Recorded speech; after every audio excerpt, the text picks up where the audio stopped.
Kkiraabu ya KCCA ey'okubaka ekulembedde ekimeeza kya liigi n'obubonero 32 okuva mu nzannya 16 nga tekubiddwamu. Kati olunaku lw'enkya bano bakuttunka ne Makindye Weyonje bwe bava mu kitongole ekimu n'ekigendererwa eky'okwekumira ku ntikko ey'ekimeeza. Wabula Makindye Weyonje abakutte ekyokutaano mu liigi n'obubonero 22 bagamba nti nabo banoonya kubeera mu bifo eby'okumwanjo nga beetegefu okusuuza KCCA.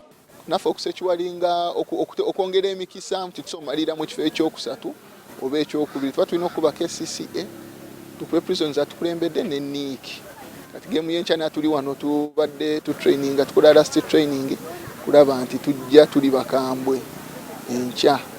Omuteebi wa Makindye Weyonje Asina Kabendera yakwata ekyokusatu mu bateebi ne ggoolo 5-3 era agamba nti anoonya kweddiza ngule ey'omuteebi anywedde mu bannakendo nga bwe yakola sizoni ewedde.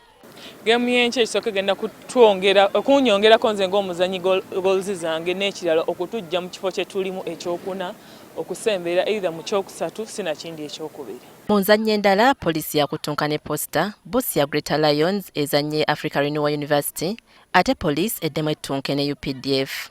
Regina Nalujja, NTV Akawungeezi.